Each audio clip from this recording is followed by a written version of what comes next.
Hey everybody, welcome to today's segment of A Taste of Living in Charleston. I'm Bobby Sheely, an 11th generation Charlestonian, your Charleston real estate specialist, and I'm glad you're here today. We're in a gorgeous garden in Ansonboro, which is a great part of Charleston today.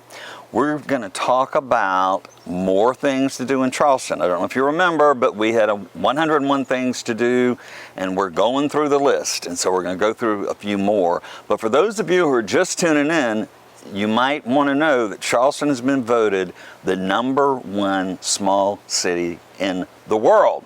That is the world, not the USA. It used to be the USA, and we thought that was a huge thing. Now it's #1 in the world. One of the great things to see, if you haven't seen it, is the city market. The city market goes back to the 1790s. Of course, it has trinkets and souvenirs and everything Charleston, but one of the great things it's known for is sweetgrass baskets. If you don't know what that is, a sweetgrass basket, Google it and you'll see, but sweetgrass baskets are handed down from generation to generation, the technique.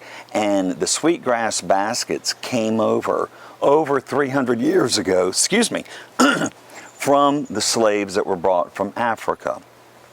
It is also one of the oldest American forms of art that is handed down.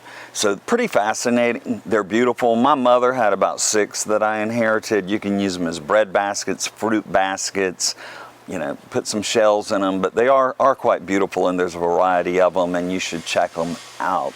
And you also have to grow the sweetgrass for them.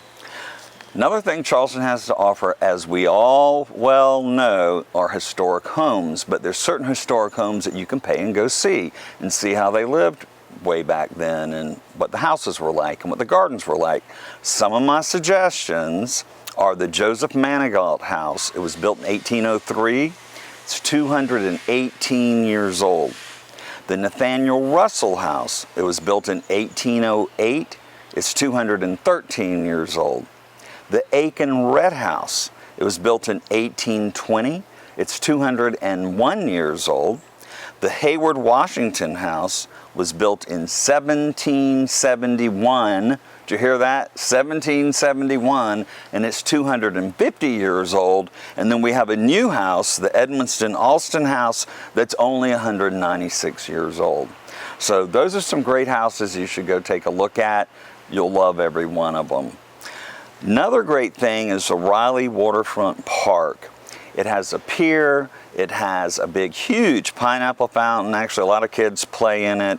Walking paths, a wonderful view of the harbor in Fort Sumter, and you look over to Patriots Point in Mount Pleasant, and you can look over and see the Ravenel Bridge. But it's just a nice big park to go to visit, to hang out in, to have a picnic, and it's a must-see on the list too. Another interesting place to go, and you might never thought of it, is the Citadel Military College. Citadel Military College is about 179 years old, and they only allowed men up until 22 years ago, when a lady named Shannon Faulkner decided she was going to be the first to break the mold, and they had to change the laws and let women in. So for 22 years now, women have attended the Citadel. But on Friday afternoons, they have dress parades, and it's pretty impressive. And they got bands and bagpipes, and you can see the Citadel grounds, and you can see the cadets in form. It's an impressive thing to see. We've talked about this before, but I can't say enough about it, is horse-drawn carriage tours. Every one of them is different. They change constantly.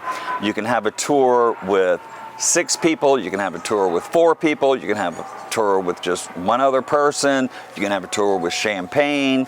The interesting thing though is on the carriage tour, the carriage comes up to the spot that they load everybody up, and the tour driver is given a piece of paper from somebody in the company. That piece of paper has the route that carriage takes. So the next carriage that comes up, they're on a different route, and so on and so on. So if you come today and take a tour, you could very well see a different part of Charleston if you take that tour tomorrow. But carriage tours are a great thing because you see a lot of the city just rolling around the street in the carriage.